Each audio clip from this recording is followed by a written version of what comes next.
नमस्कार दोस्तों, मैं मोहित कटारिया स्वागत करता हूं आपके अपने यूट्यूब चैनल न्यू फिजिक्स पर।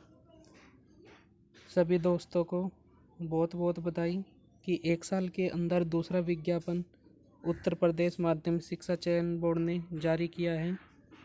और इस बार जो पद है वो थोड़े कम हैं, लेकिन लगातार 1 साल के अंदर दूसरी ये भर्ती आ गई है।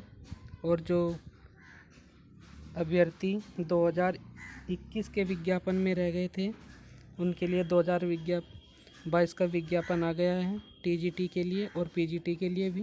पहले हम बात करेंगे टीजीटी के विज्ञापन के लिए कि ऑनलाइन आवेदन कब से किए जा रहे हैं, कब तक करने हैं, क्या क्या योग्यताएं हैं, इन सभी मुद्दों पर हम बात करेंगे।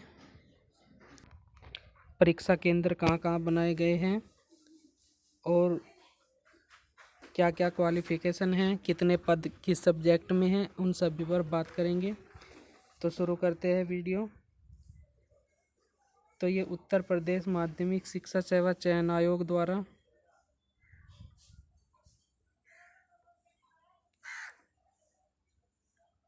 विज्ञापन जारी किया गया है। ये विज्ञापन 8 तारीख 2022 को जारी हुआ है। और जो इसमें ऑनलाइन आवेदन करने की तारीख है वो है 9 तारीख 6 महीना 2022, यानी 9 तारीख से ये आवेदन प्रारंभ हो गए हैं। शुल्क जमा करने की जो अंतिम शुल्क जमा करने की जो प्रारंभिक तिथि है वो 9 तारीख से ही आप शुल्क जमा कर सकते हैं। ऑनलाइन आवेदन भाग के पंजीकरण की अंतिम तिथि 3/7/2022 है, यानी इसमें 2 स्टेप में ये फॉर्म भरा जाएगा। पहले स्टेप में आप आवेदन कर सकते हैं, फिर उसके बाद फीस सबमिट होगी और फिर आप इसमें फाइनल सबमिशन कर सकते हैं। तो जो अंतिम तिथि बताई गई है रजिस्ट्रेशन करने की वो 3/7/2022 है, यानी 3/7/2022 के बाद आप इसमें कोई भी रजिस्ट्रेशन नहीं कर सकते। जो इस तारीख तक रजिस्ट्रेशन किए होंगे उनकी ही फीस जमा होगी और उनका ही फार्म आगे सबमिट होगा। शुल्क जमा करने की अंतिम तिथि 6/7/2022 बताई गई है और 6 तारीख तक ही आप क्या कर सकते हो, फीस जमा कर सकते हो, जिनका 3 तारीख तक आवेदन हो चुका होगा। ऑनलाइन आवेदन सबमिट करने की अंतिम तिथि 9/7/2022 है। तो पूरा 1 महीने का इसमें समय दिया गया है, पूरा आवेदन प्रारंभ से लेकर आवेदन समाप्ति तक।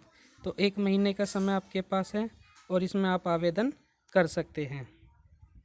कुछ महत्वपूर्ण निर्देश, आवेदन कहाँ पर करना है, तो ये यूपीएसबी की साइट है। इस साइट पर जाकर आप आवेदन कर सकते हैं। वहीं पर आपको मिलेगा click here to submit your form, तो वहाँ पर जाकर आप इसको फॉर्म को भर सकते हैं। ये आपकी वेबसाइट है, इसको नोट कर लीजिए।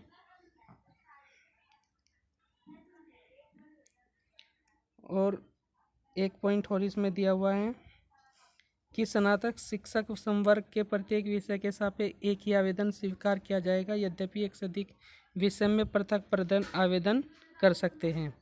यानी आप एक विषय में भी आवेदन कर सकते हैं, 2 विषय में भी आवेदन कर सकते हैं, लेकिन प्रत्येक सब्जेक्ट के लिए आपको अलग से ही आवेदन करना होगा। यानी एक आवेदन आपका केवल एक सब्जेक्ट के लिए होगा। जैसे सपोज करो कोई अभ्यर्थी साइंस में आवेदन करता है तो उसके लिए उसको अलग से आवेदन करना पड़ेगा, उसकी अलग से फीस जमा करनी पड़ेगी। कोई अभ्यर्थी मैथ में आवेदन करता है तो उसके लिए उसको मैथ में भी आवेदन करना पड़ेगा और उसकी अलग से फीस सबमिट भी होगी। तो आप एक विषय में सब फॉर्म भरे, 2 विषय में भरे या 3 विषय में, सबके आवेदन अलग अलग ही भरे किए जाने हैं।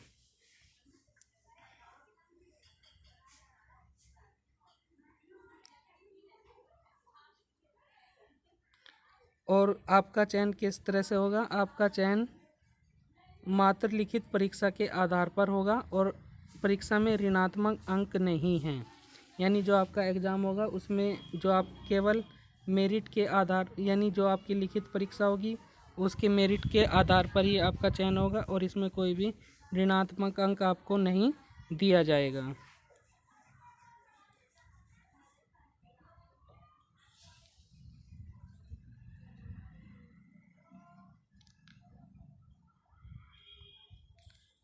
भाषा संबंधी प्रश्न उसी भाषा में होंगे। हिंदी का प्रश्न हिंदी में, संस्कृत का प्रश्न संस्कृत में, अंग्रेजी का प्रश्न अंग्रेजी में, उर्दू का प्रश्न पत्र अंग्रेजी में होगा। और जो EWS के अभ्यर्थी हैं उनको 10% का इसमें क्या दिया जाएगा, आरक्षण का प्रावधान किया गया है। और ये मैं और आवेदन करने के बाद आपको हार्ड कॉपी को कहीं पर भी सेंड नहीं करना है, यानी डाक से आपको नहीं भेजनी है। आपका जो फाइनल सबमिट होगा उसका प्रिंट निकाल कर आपको अपने पास रख लेना है और वही अंतिम आवेदन माना जाएगा। और आवेदन को कहीं पर भी आपको बाई पोस्ट नहीं भेजना है।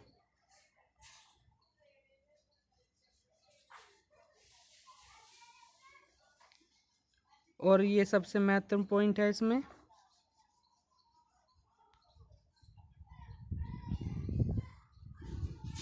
ऑनलाइन आवेदन अंतिम रूप से सबमिट करने के पश्चात उसमें किसी प्रकार का संशोधन नहीं किया जाएगा, अतः सभी सूचनाएं पूर्ण सावधानी से भरें। अंतिम रूप से आवेदन सबमिट करने से पूर्व भरी गई सूचनाओं का सत्यापन कर लें। और ये वही जानकारी है कि ब्लूटूथ पर नकल करते हुए पकड़े गए तो प्रतिबंध लगा दिया जाएगा, ये तो आप सभी जानते हो।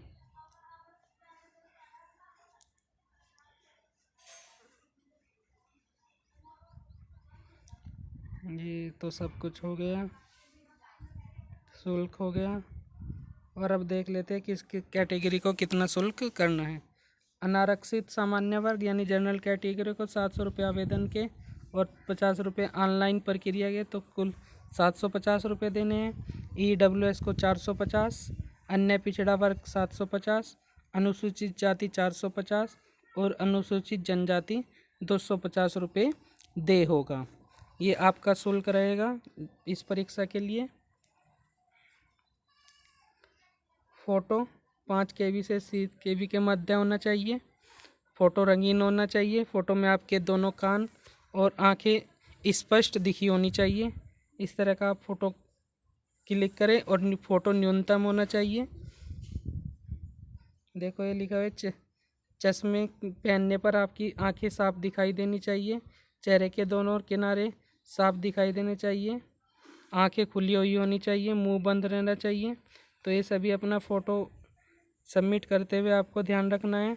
और एक ख़ास बात, आप जो भी अपना फ़ोन नंबर इसमें देंगे वही आपका फ़ोन नंबर आगे तक चलेगा, और ईमेल आईडी, ये दोनों चीज़ें अपनी आपको सावधानी अपनी ही भरनी है। किसी कंप्यूटर कैफ़े वाले से उसकी ईमेल आईडी और फ़ोन नंबर ना भरवाए। फ़ोन नंबर अपना और ईमेल आईडी भी अपनी ही सबमिट करवाए। जितनी भी सूचना आपको आएगी उसी फ़ोन नंबर पर आएगी। आगे तक वही नंबर आपका फ़ोन इसमें चलेगा। रिक्त पदों की बात करें तो कितनी है, 3539 पदों के सापेक्ष सहायता प्राप्त अशासकीय माध्यमिक विद्यालय चयन बोर्ड को अध्यापकों के बालक बालिका आरक्षित अनारक्षित निवास सारणी द्वारा एक में विविध है। यानी जो कुल पद TGT में है वो है 3539 पद। 3539 पदों पर TGT के लिए अधियाचन जारी हुआ है और उसी पर विज्ञापन दिया गया है। फिर बात कर लेते हैं वेतन। तो आपकी ये 4600 पे ग्रेड की नौकरी है और आप पर इस पे 7वां वेतन आयोग के द्वारा दिया जाएगा, जो 44,900 से 1,42,000 के मध्य होगा।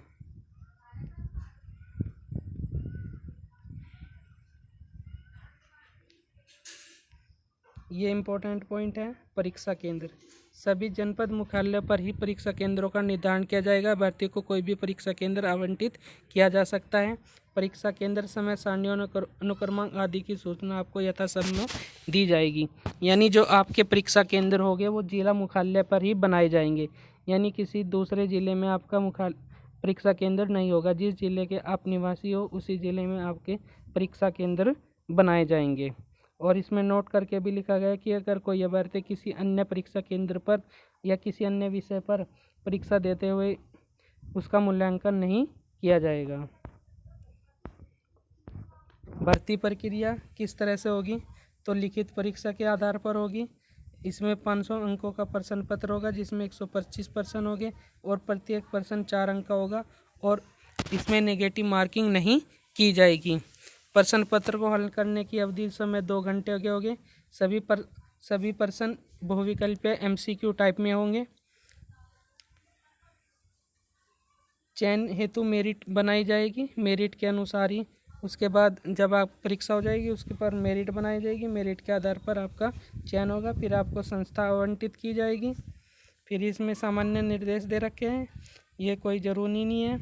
और अब बात कर लेते हैं हम सब्जेक्ट के अनुसार किस सब्जेक्ट में। तो सबसे पहले बात करते हैं बालक वर्ग में, यानी 2 तरह के स्कूल होते हैं, एक बालिका वर्ग एक बालक वर्ग। तो बालक वर्ग में बात कर लेते हैं इंग्लिश में।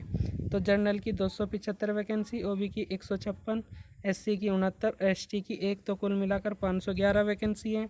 इसी तरह से हिंदी में 509, गणित में 508, सामाजिक विज्ञान में 337, संस्कृत में 264, शारीरिक शिक्षा में 157, विज्ञान में 499, गृह विज्ञान में 139, कला में 132, वाणिज्य में 38, संगीत गायन में 7, कृषि में 47, जीव विज्ञान में 49, उर्दू में 12 और संगीत वादन में 4 वैकेंसी दी गई है। और कैटेगरी वाइज है, ये आप देख सकते हो, उसका स्क्रीनशॉट लेकर आप अपना इसमें विज्ञापन में देख सकते हो। इसी तरह से बालिका वर्ग में भी वैकेंसी दी गई है। इंग्लिश में 46, हिंदी में 48, गणित में 25, सामाजिक विज्ञान में 46, संस्कृत में 27, शारीरिक शिक्षा में 13, विज्ञान में 41, गृह विज्ञान में 40, कला में 16, संगीत में 16, जीव विज्ञान में 1, उर्दू में 1 और संगीत वादन में 6 वैकेंसी दी गई हैं। तो ये आपकी वैकेंसी है। योग्यता की बात करें तो इसमें आपके ग्रेजुएशन प्लस क्या होना चाहिए, B.Ed अनिवार्य रूप से होना चाहिए। ग्रेजुएशन और B.Ed के आधार पर ये भर्ती की जाती है। तो इसमें आप ग्रेजुएशन में अपने अगर BA किया हो तो BA के साथ आपकी B.Ed होनी चाहिए, BSc किया हो तो BSc के साथ आपकी B.Ed होनी चाहिए। फिर बात करते हैं कॉम्बिनेशन की, उस पर हम अलग से वीडियो बना देंगे कि क्या क्या आपके कॉम्बिनेशन बन सकते हैं। तो ये था TGT का विज्ञापन। फिर हम बात करेंगे अब PGT के विज्ञापन पर, उसके लिए आपको दूसरी वीडियो देखनी होगी। तो इस वीडियो में केवल बस इतना ही।